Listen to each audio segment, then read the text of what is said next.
पिछले 6 वर्षों से प्रधानाध्यापक की राह तक रहा आसनसोल का सबसे बड़ा स्कूल। पढ़ाते हैं 2500 बच्चे। स्कूली शिक्षकों ने स्कूल के इंचार्ज और अध्यक्ष पर लगाए कई तरह के घोटाले व स्कूल में लापरवाही बरतने का आरोप।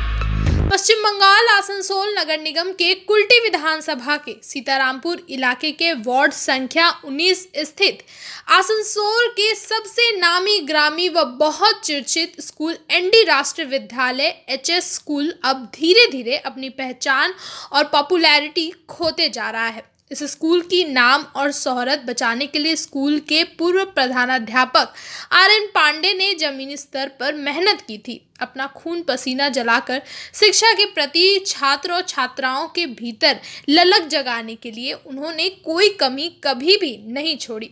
वह दिन रात लगे रहे। स्कूल के प्रिंसिपल आर.एन. पांडे की शिक्षा के प्रति इस लगन को देख कई लोग जागरूक हुए और इस सरकारी स्कूल में देखते ही देखते करीब 2500 छात्र और छात्राएं शिक्षा ग्रहण कर रहे हैं।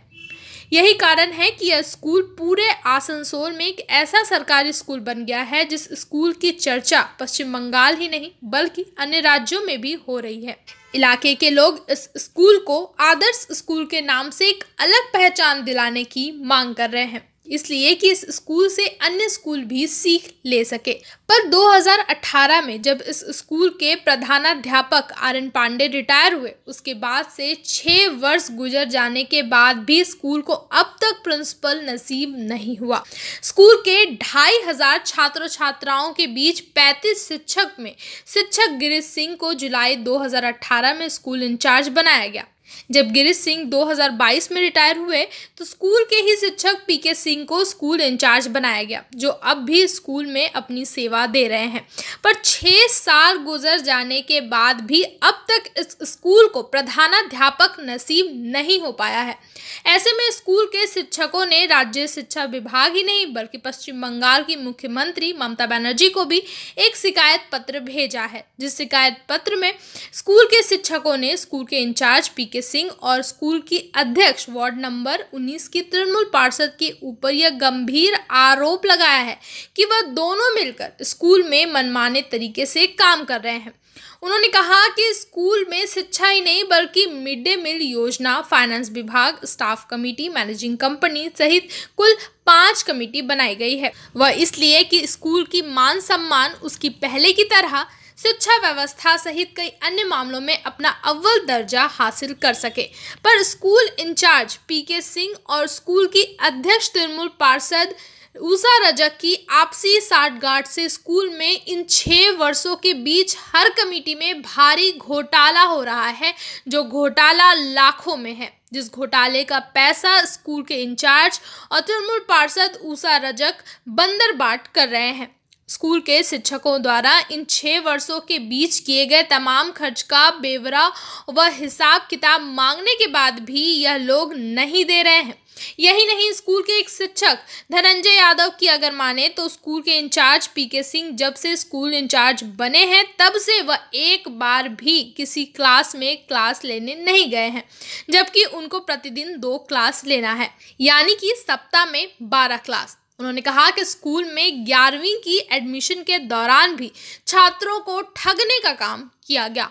उनसे निःशुल्क मिलने वाली फॉर्म के नाम पर 50 रुपये वसूले गए। यहाँ तक कि किसी छात्र और छात्राओं से एडमिशन के नाम पर 500 तो किसी से 1000 और 1500 तक वसूले गए। शिक्षक धनंजय यादव ने स्कूल इंचार्ज पीके सिंह के ऊपर यह गंभीर आरोप लगाते हुए यह कहा कि स्कूल इंचार्ज पीके सिंह व स्कूल की अध्यक्ष तृणमूल पार्षद उषा रजक की आपसी साठगांठ से की जा रही स्कूल में घोटाले को लेकर अब धीरे धीरे स्कूल का अस्तित्व खत्म होते जा रहा है। स्कूल के छात्र और छात्राएं स्कूल इंचार्ज और स्कूल की अध्यक्ष के खिलाफ अपनी नाराजगी जता रहे हैं। उन्होंने कहा कि अगर ऐसा ही रहा तो आने वाले समय में यह स्कूल प्रधानाध्यापक के राह तकते तकते स्कूली छात्र और छात्राएं की राह तकने लगेगा और यह स्कूल वीरान हो जाएगी। वहीं इस मामले में जब स्कूल इंचार्ज और स्कूल की अध्यक्ष तृणमूल पार्षद उषा रजक से पूछा गया तो उन्होंने इस मामले में कुछ भी बात करने से साफ इनकार कर दिया, यह कहकर कि उनको जब जरूरत पड़ेगी वह इस मामले में अपना पक्ष देने के लिए बुला लेंगे। देखिए, स्कूल में बहुत तरह का अनियमितता चल रहा है, ठीक है। इसको लेकर हम लोग कई बार बहुत बार बोले भी हैं। तो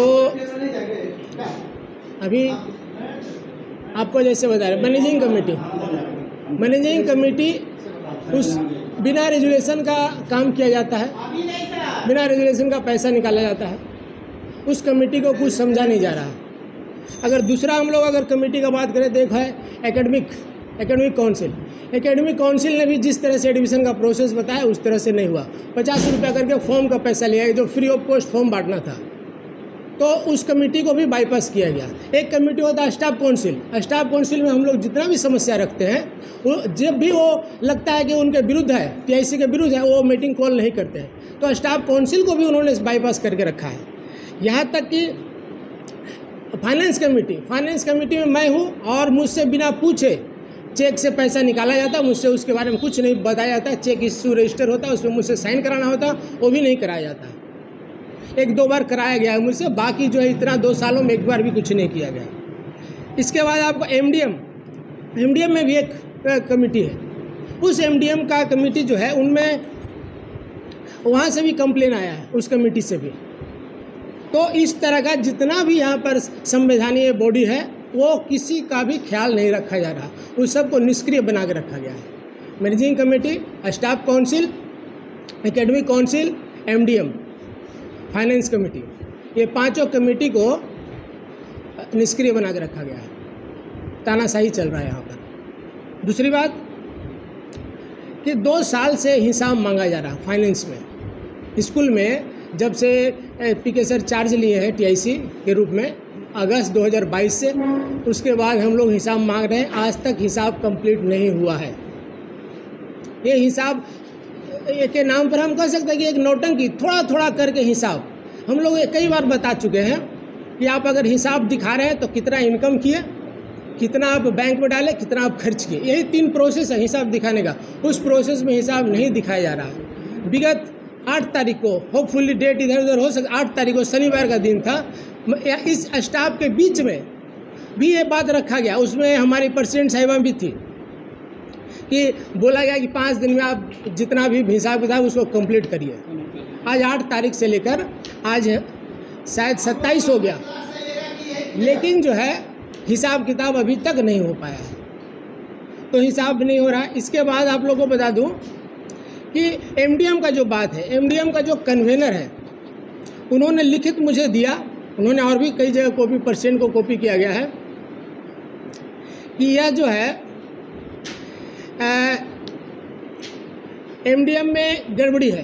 वो कन्वेनर है, उनसे कभी कुछ भी नहीं पूछा जाता है कि कितना चावल आप रिसीव करते हैं, कितना आप सामान खरीदते हैं, कितने रुपए का क्या क्या खरीदते हैं, कोई बिल वाउचर नहीं दिखाया जा रहा है। मतलब यूसी कौन तैयार करता है इसका भी मुझे पता नहीं है। कन्वेनर ने ऐसा ब्लेम किया है। तो इस तरह का कई जो है, तो इसको लेकर ये गड़बड़ी चल रही है। इसलिए हम लोग एक बार और बतला दूं कि इसी एमडीएम कमेटी में गार्जियन के द्वारा भी कंप्लेन आ चुका है, लेकिन इसको किसी भी